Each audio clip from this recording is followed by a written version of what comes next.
Today we're going to be talking about a very hot topic that I know a lot of HR managers and recruiters have been asking about. And I'm here with Shelley Hoppe of Southerly, the creative content agency, to talk about exactly how we go about doing that.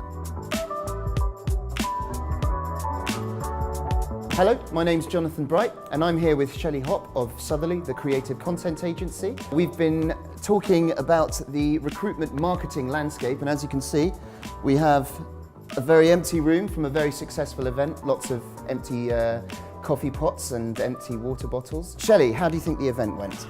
I think it went really, really well, with loads of questions in the room and, as you say, lots of crumbs from bacon rolls and so on, so really good. So talk us a little bit through what Southerly does and what your role at Southerly is. So Southerly is a creative content agency. We help clients, normally sort of bigger corporate clients, produce their content marketing strategies, and we also help them with recruitment marketing and employer brand content, as well as employee engagement and employee comms content. Now, one thing you're particularly passionate about is the use of content marketing and creative content to recruit the top candidates and save money. So how do your clients go about doing that?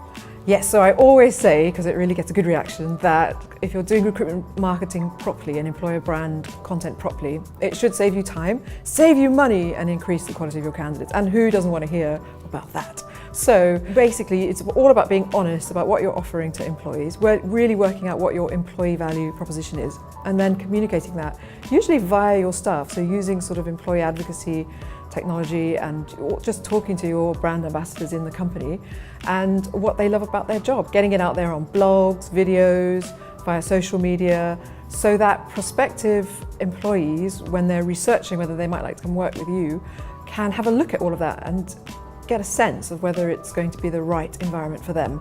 If you're doing it right, you will eventually get brilliant candidates who are really well suited to your organisation and who are going to fit in and hopefully stay for a long time and help you contribute towards your success as an organisation. Now, I wanted to put this into a kind of a tangible example, a real world example. Have you got any stories that you can share with us about this? I have heard a story about a client that wanted, as a metric, to increase their number of applicants. They thought, okay, maybe one of the reasons we're not getting loads and loads of applicants in is because we're very structured and very formal environment and we're very sort of target driven, and it might be turning some people off.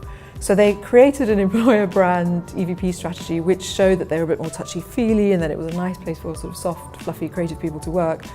And they tripled their applicants. They had millions of applicants. And then of course these people came in to interview and came in to work in this office and thought, oh my God, this is not what I wanted. This is really structured with lots of targets and lots of sort of rules and boundaries, and then they all left. That's a really good example of why do you want lots more applicants? Wouldn't you rather have a fewer amount of applicants who are really appropriate for your environment? That's one story of a very big company. And then the other day I was talking to a really small business owner who said to me, oh, but Shelley, this is for really big companies. I don't know how it's going to work for me. I want a senior person to join my team, but I'm in this weird little office, not in London, and you know, how am I going to get anyone to fill this job? And I said to him, that might be someone's dream job. Someone who's really fed up of coming into London every day and lives in that local area, but is a really senior marketing manager, might be thinking, gosh, I wish I could work somewhere around where I live, but still have a really challenging senior job. So you could actually be, you know, having the best kept secret of someone's dream job and you're just not communicating about it. So that really shifted his perception. He was like, oh my God, that's so true. I'm going to start communicating about this job in a different way. Shelley Hoppe of Southerly, thank you very much. Now, we want to hear from you, the viewer, on your experiences in this area, or indeed if you have any questions about recruitment marketing and using marketing to recruit and hire the very best candidates while saving your brand money. Please leave us a comment in the comment section below. Don't forget to subscribe to our YouTube channel, and thank you very much for watching. Definitely don't think about Debbie Harry. That's going to be the thing to get used to. And she's looking great. She is looking quite good, yeah.